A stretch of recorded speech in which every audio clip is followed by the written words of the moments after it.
Hey everybody, welcome back to the channel. Today we have another top 10 list for you all. Today I'm going to be sharing with you guys my top 10 underrated board games. Last time I shared with you guys my top 10 overrated board games that get much more hype and credit than I believe that they deserve. Today it's quite the opposite. These are games that I enjoy and I think they deserve to get more love than what they do. Now, one of the criteria for making this list is that none of these 10 games are ranked within the top 1,000 on BGG, that is BoardGameGeek.com. As a matter of fact, only one of these 10 games is even ranked within the 1,000s. All the other games are ranked in the 2, 3, and even 4,000s. These are 10 games that, while not amazing games, are games that I have enjoyed over the years, and again, I believe deserve much more recognition than what they currently get. So without any further ado, let's go straight to the list with my number 10. And this is the only game that's ranked even in the 1,000s. I actually ranked this list from 10 to 1 based on their current BGG status. And this game here is Nations, the dice game. And I have never played its parent game. This is a re-implementation of Nations, the board game. This is a dice implementation of that game. And this is a civilization-themed game where dice form the majority of your components. This is a pretty quick game. The back of the box says 20 to 40 minutes. You can play it anywhere from 1 through 4 players. And as I mentioned, this is a Civ-themed game. Players are building their Civ from the ground up. And the base game comes with a few civilizations. The thing about the base game is that all the civilizations are basically the same. So whether you're Greece or Rome, nothing really distinguishes you, not even the artwork. You all have the same features, the same startup, and what have you. However, when you add the expansions that adds a few additional nations like Korea and Persia and Poland and Ethiopia, all of a sudden the customization of the different nations, the divergence between the different players is going to be felt. They're going to have different startup situations, different dice that they're rolling throughout the game, different benefits, different advantages versus disadvantages, and I find that to be really cool. And basically this game takes place over the course of 4 rounds representing 4 different ages, and players are rolling their dice. They're using those dice as resources that they're going to use in order to acquire and purchase different tiles that they're going to place onto their game board, and those different tiles are going to grant them the ability to roll different dice. So you start the game with white basic dice. They're as bottom of the barrel as any dice in this game, and as you progress and you add different tiles to your civilization, they're going to grant you the ability to roll different dice in place of those white dice. So instead you'll be rolling yellow dice or red dice or green dice or blue dice. And each of these dice are thematically specific to a particular aspect of civilization. I find this game to be really cool. This game currently ranks at 1,000 and where is it? It is ranked 1,020. So it's not too far out of the top 1,000. But I look at this game and I compare it to another civilization game that is strictly dice rolling, and that is Roll Through the Ages, which is a game that I do enjoy. However, Roll Through the Ages is ranked currently on BGG in the 860 range, somewhere around there. And I do not think that Roll Through the Ages is a better game than Nations, the dice game. But perhaps because it came out first and has been around longer, maybe it's gotten more love because of that. My number 10 underrated board game, Nations, the dice game. Now we move on to my number 8, or my number 9 underrated board game of all time, and that is Tiny Epic Defenders. And this game here, as of this recording, is currently ranked number 1,877 on BoardGameGeek.com. But what's even more alarming about it is that this is one of the lowest rated Tiny Epic games on BGG. So many other Tiny Epic games like Tiny Epic Galaxies, Tiny Epic Quest, Tiny Epic Zombies, all of those games rank higher than Tiny Epic Defenders. And the truth is, the more I play the Tiny Epic games, Tiny Epic Defenders actually is my favorite Tiny Epic game. But this game gets absolutely no love. First of all, this is one of the few Tiny Epic games that's fully cooperative. Most of the Tiny Epic games are competitive games. Sometimes they offer cooperative variants, but the main way of playing the game is usually competitive. However, this game is only cooperative, and players are basically trying to protect their capital, right here, Edenmore, from an onslaught, a wave of different monsters and creatures that are attacking all the surrounding areas, the ruins and the mountains and the plains and the coast. And they're represented by these double-sided cards with two monsters on them and some of these epic monsters that are much more difficult to deal with. And players are basically defending against these creatures, and they're moving their characters around the board, the modular board, in order to cover these different terrains that are in jeopardy, that are under the attack of these hordes of enemies. And basically players are managing their actions currency and they're managing their health currency, because your health is going to go up and down. Sometimes you're going to have to rush back to the capital city in order to regenerate and recover your health. So you could go back out to those other terrains and defend against these creatures so that Edenmore does not fall. It's a really cool game. There's asymmetric powers with different characters representing different races. You got elves and dwarfs and humans and halflings. You got orcs even, all these different creatures that are all working in unison, trying to defend against these creatures. And all these creatures are being led by a big bad. There is a main monster or boss that you're trying to deal with and defeat at the end of the game in order to be victorious. Very simple, but I do find that I enjoy this type of cooperative game where you're interacting with a artificial intelligence that's represented by a threat deck, if you will. You draw the card, and based on what that card is, you resolve whatever terrible thing it is. But it's really cool because they've actually managed to mix the player turn order with that threat deck as well. It's very similar to Aeon's End in that sense, where the threat deck and the player turn order deck are kind of one and the same, and you shuffle them together and you flip the card. And where you play in the turn order in reference to your teammates and in reference to the threats that are taking place is all determined by that threat deck. I find it to be really cool. I enjoyed Aeon's End. I enjoyed in Tiny Epic Defenders. Do not know why this game does not get more love. Do not know why it's not at least ranked higher, even within the Tiny Epic line of games. My number 9 underrated board game, Tiny Epic Defenders. And now we move on to my number 8 underrated board game, and that is Android Infiltration by Donald X. Vaccarino. This game here takes place within the Fantasy Flights Android universe, and it's one of the earlier games published within that universe. And in this game, by the way, is out of print, and you're going to find that some of these games, a lot of these games are under print. The very nature of being underrated, underappreciated games means that they're under-purchased games, therefore they do tend to go out of print. But this game here, players are taking on the role of cyber criminals, cyber thieves, who are breaking into a building in order to retrieve and steal as much data as possible. It is kind of like a semi-co-op because everybody is a thief and they're all in there for the same objective. They're not necessarily trying to mess with each other, but they're competing. They're trying to be the player who stole or retrieved the most data by the end of the game. And it's a game of push your luck, really, because the board or the layout for the game consists of a bunch of cards that represent the different rooms in that building. And it's a modular game. You have lots of rooms to pick from, but not all the rooms are going to be in the game within a given time. And you're going to shuffle these cards, and you're going to place 6 rooms face down to represent the first floor. And you're going to put 6 rooms face down to represent the second floor. And you're going to shuffle and randomly decide between one of 3 possible secret rooms that's going to be available for players to go to as well. And each turn, players are simultaneously participating in a simultaneous action selection. You each choose what action you're going to do for that turn face down, and then you execute it in turn order.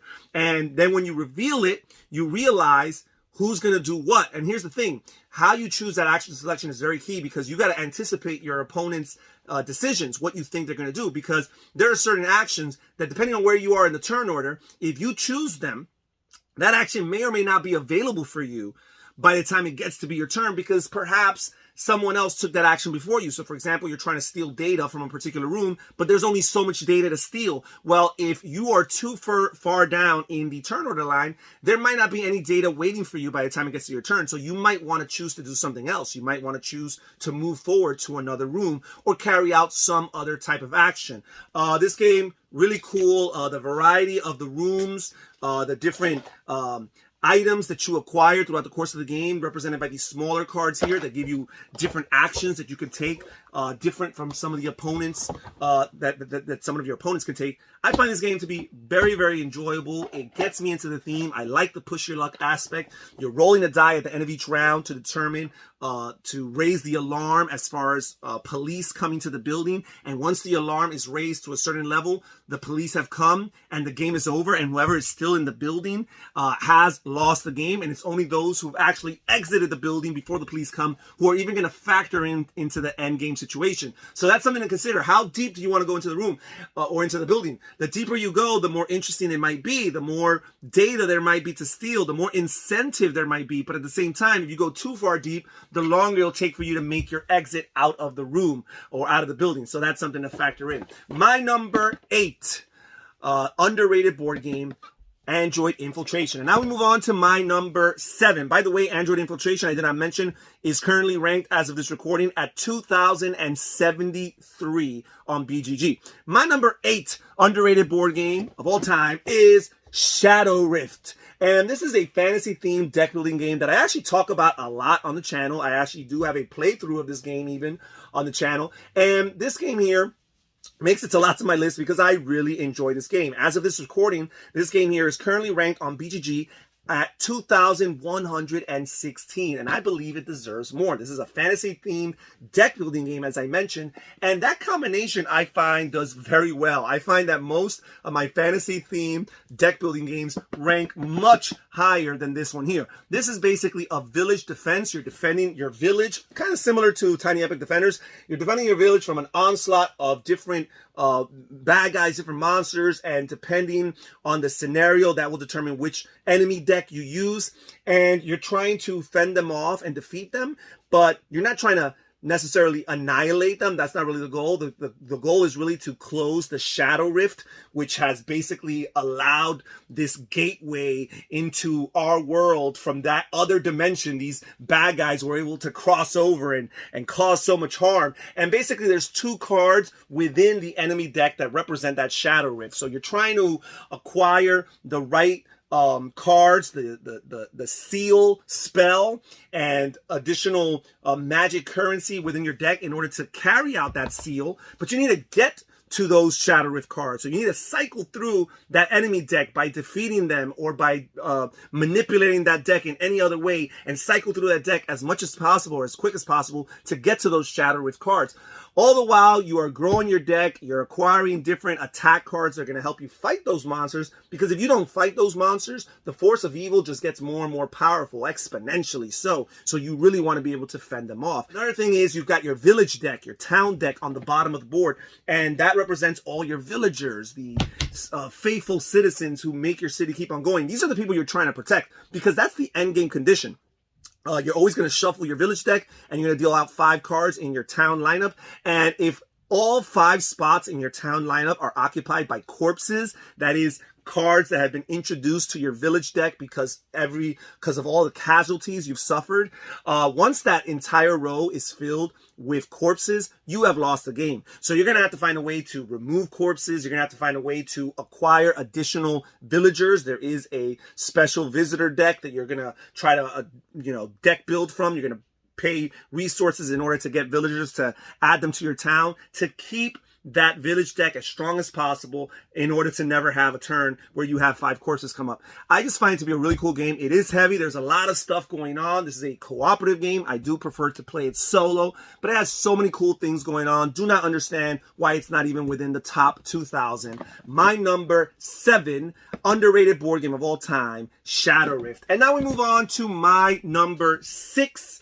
My number 6 underrated board game of all time is Greed. And this is designed by Donald X. Vaccarino, another Donald X. Vaccarino design. I find that Donald X. Vaccarino is an underrated designer. I think a lot of people look at him and think that Dominion is his only contribution to the hobby. While Dominion is an excellent game, and even I would probably say it's his only excellent game, he does have a good amount of good games that don't get any attention or recognition. And I find Greed to be one of them. And I think Greed, which is currently ranked, as of this recording right now, it's currently ranked at 2,194. I think maybe the theme, the fact that it's a 1960s gangster theme, there is some explicit adult-oriented content on the cards that perhaps keep it from being more generic, more appealing to the masses. This game here is a pick and pass card drafting game, very much like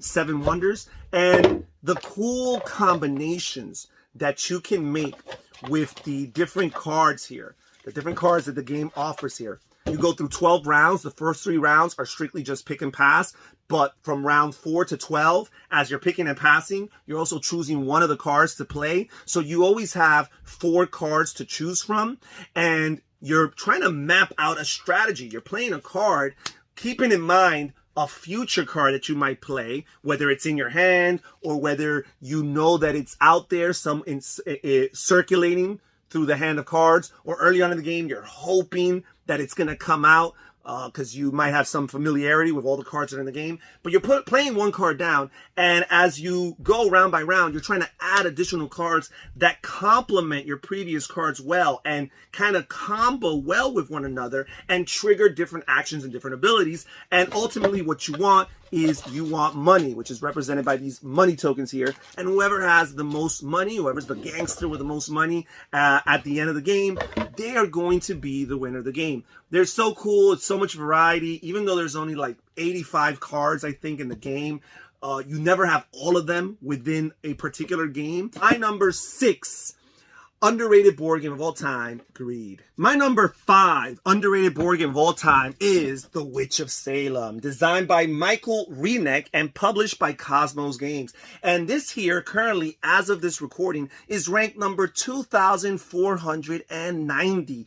Very low for what I consider to be a really cool game that takes place within the Cthulhu mythos. As a matter of fact, it's a refreshing alternative to the Ameritrash style games where players are taking on the role of investigators, fighting the ancient ones, fending them off, and trying to close all the gates from our reality to theirs. And basically games like Arkham Horror 3rd Edition, 2nd Edition, Eldritch Horror, all these kind of games have that same trope, that same idea, that same theme, but they carry it out through Ameritrash mechanisms. Here we have a Euro-style alternative to that. So you get a lot of the same feel. You're cooperatively working, you're moving and navigating throughout Arkham, trying to go to all these different locations. You're fighting monsters, you're fighting bad guys, the impending doom is advancing, and you're also trying to close the gates and fight the Elder One, or the big bad, at the end of the scenario. I think this game is so cool because you carry it out very methodically, very strategically. You have a hand of 8 cards, and those 8 cards allow you to go to one of the 7 locations on the board. There's one card, which is called your Secret Passage card, that allows you to go to any one other location that's already in the board, any of the 7, because you cannot repeat a location until you retrieve all your cards back by going to Miskatonic University. Until then, if that card's in your discard pile, the only other way of going to that location again is by using your Secret Passage card. However, every time you use your Secret Passage card, you do have to suffer 1 sanity, 1 loss of your sanity, which is your health in this game. It's the only health currency in this game. There is no stamina like some of these other games, but that's something to consider, because if your stamina or your sanity is reduced to 0, if any player's sanity is reduced to 0, all of the players lose the game. But again, everything about this game just feels really cool. It's a lot shorter than some of these more grandiose Cthulhu Mythos games. And again, if you like Euro-style games and are opposed to the type of mechanisms that you find in this game, then this is a neat alternative. And I'm surprised that it's ranked so low, 2,490. I do not know why. My number 5 underrated board game, Witch of Salem. And now we move on to my number 4 underrated board game, and that is Shipwrights of the North Sea. And this was the first game published by Shem Phillips, before we had Raiders, before we had the West Kingdom trilogy, before we had the Tigris trilogy. We had the Shipwrights of the North Sea. This was the first game in what became that trilogy. And this game here, currently, as of this recording, is ranked number 3,387. 3,000s. And this is such a cool game. Why is it that the fans of this trilogy only like the worker placement games? I have no idea. This here is a lighter card-based game. and it's definitely very attack heavy. This game has lots of character cards that you're playing that basically attack your opponents, and maybe that's something that people don't like. Raiders of the North Sea is more traditional Euro, where you're just going to different locations, carrying out the actions, and basically trying to out-resource your opponent to get the most victory points. This game, you are trying to get the most victory points, but in the meantime, as you go about it, quite often you're going to take actions with those character cards, those Viking cards, that are going to hurt your opponents. But that feels very thematic. It's a cutthroat type of world you're living here. But again, this is a really cool card-based game. You're managing 3 different resources. You're managing your sheep, your ore, and your wood. And you're using all that in order to carry out different actions, in order to build your ships. That's the name of the game, Shipwrights of the North Sea.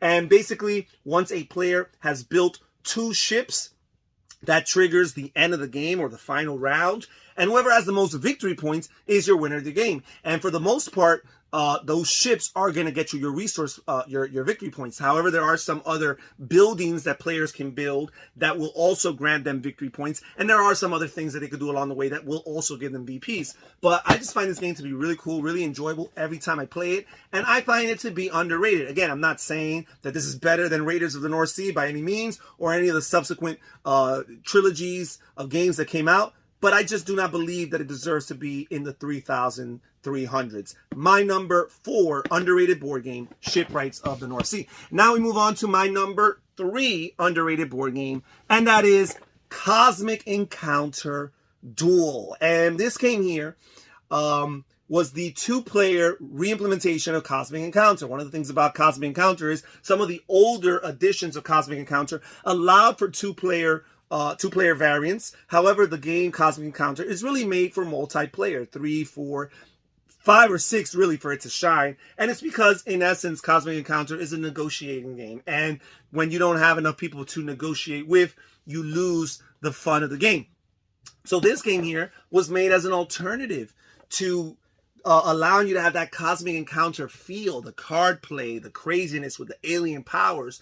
However, with only 2 players. And they found a way to recreate some of the aspects of diplomacy and negotiation by creating these neutral alien cards that the players are kind of interacting with, kind of like negotiating with them, if you will. I find this game to be a fine 2-player implementation. Now, Cosmic Encounter is one of my favorite games of all time, and I'm not going to say this game is anywhere near as fun as Cosmic Encounter, because again, the joy of the game is that interaction with other people and the ability to betray someone. You cannot betray your one and only opponent because they know that you're out to get them. So I totally understand. I do not think that Cosmic Encounter Duel is a great game by any means. I just don't understand why it's currently ranked at number 3,671. Why is it that Cosmic Encounter fans despise this game so much? A lot of people talk about how chaotic it is, how random it is. Lots of the same things that people enjoyed from the original Cosmic Encounter, they knocked this game for. And I believe it's because this game is modern and Cosmic Encounter has been around for decades. For whatever reason, it gets a pass. Again, I enjoy Cosmic Encounter. Don't think this is better, but it's a fine alternative. Why is it that Cosmic Encounter fans don't appreciate this game a little bit more? My number 3 underrated board game of all time, Cosmic Encounter Duel. Now we move on to my number 2. And my number 2 is Batman, the animated series, Gotham City Under Siege. And this game here, currently as of this recording, is ranked number 3,821. This game is barely holding on to the 3,000s. I do not understand. This is a co-design by Richard Launius, very similar to games like Elder Sign and X-Men Mutant Insurrection, games that, for whatever reason, have had much more success. Mind you, I enjoy those aforementioned games. I'm a big Elder Sign fan. I do like the game. However, Batman, animated series Gotham City Under Siege, very similar mechanically speaking, same designer as Elder Sign.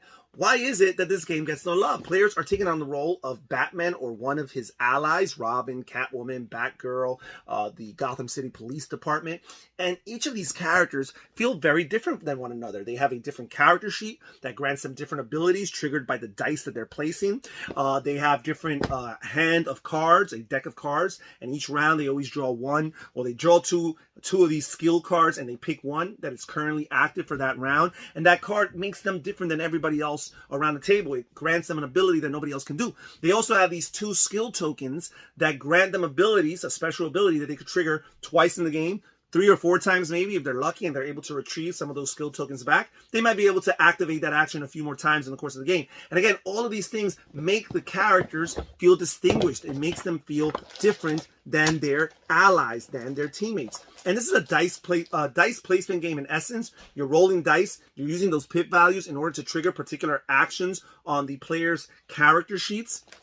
And each character has different sets of actions that they can trigger depending on the dice that they place there. But you're also using those dice to resolve combat because you have a bunch of enemies, you have masterminds, and you have their underlings, you have henchmen and thugs and ninjas that all have different range of difficulties as far as how to defeat them. And you're using your dice in order to defeat the cumulative values of all of these different bad guys. And basically you're trying to survive. The title says it all. Gotham is under siege. You're surviving 4 rounds. If after 4 rounds Gotham is still standing and you have not suffered enough civilian casualties or have suffered enough explosions to your buildings, you have won the game. And another cool thing about this game is the table presence. You have these 3-dimensional buildings. You're going to make Gotham City represented by a grid of 3x3, 3-dimensional buildings. And not only can the heroes go around the corners of the streets of Gotham, but they also could climb to the rooftops, and that grants them certain access as far as combat's concerned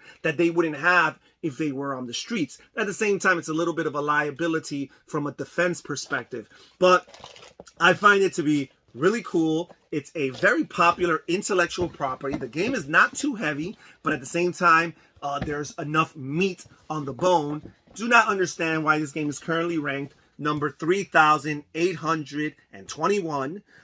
My number 2 underrated board game of all time, Batman, Gotham City Under Siege. And now we move on to my number 1, the most underrated board game on this list. And again, I did not necessarily rank this list as far as how much I enjoy these games. There are games on this list that I enjoyed more than the one I'm about to talk about, but I ranked them by how low they rank on BGG. And my number 1 is Temporum, another Donald X. Vaccarino design. As I mentioned, Donald X. Vaccarino is the underrated designer, in my opinion. This game here is currently ranked at 4,092. And again, I am not saying that this, nor any of the games necessarily on this current list, are amazing, phenomenal games, revolutionary, groundbreaking games who have changed the industry. No, but what I'm saying is, why is it 4,092? That is pretty low. I've played some trashy games that are ranked much higher than this game. And I think it's because of the theme. This is a time travel theme where players are going back in history. Basically, we all start in the future, but we're actually traveling back to history to change the course of events in order to give ourselves the most influence in our present, which is the future. And I think that at the end of the day, it's a very abstracted Euro area control game, if you will, or area majority game. And because of that, because people were probably expecting something different from the theme, they're not able to appreciate the mechanisms of the game. Basically, players are playing some simple card-based game. It's simple actions with your cards. You have 2 different types of cards. You have cards that grant you money and special abilities right then and there. You have your gold bordered cards. And then you have your blue cards, which also grant you money, but they actually give you a permanent ability. You lay them in your tableau and they stay there permanently and grant you that ability for the duration of the game, or for as long as you may have that card in front of you. And you're trying to find the right balance of those cards that give you high coin values, but only one-time abilities, and these blue cards that might give you lower coin values but give you permanent special abilities. You're trying to combo these cards as well as possible, and you're trying to go back into the different eras of history, which are also represented by cards, and you're going to go and you're going to trigger the actions on those cards as well. And what you're trying to do is you're trying to accumulate as much money as possible, and you're trying to use that money in order to advance your influence into different eras of history. And your influence is represented by these wooden crown tokens that you're trying to advance through the different tracks representing the different ages. Again, very simple game.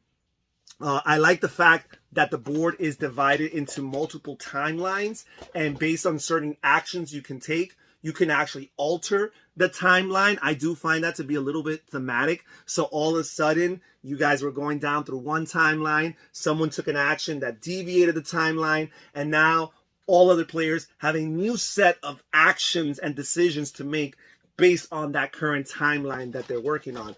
Again, this game is very simple, which I actually think it's to its advantage, very gateway-like, but at the same time, the strategies are abundant with the different combinations that you can take based on the cards that you play. Really cool. My number one underrated board game of all time, Temporum. And that's it for today's list, folks. Thank you so much for joining us here with Harry Board Games. Please comment down below and tell me what's your most underrated board game of all time. Also, comment on my list. Tell me which games you think well deserve to be ranked as low as they currently are. I'm curious and seeing what you guys have to say. This is Harry saying take care, everybody. Stay safe, stay healthy, and have fun gaming. Bye-bye.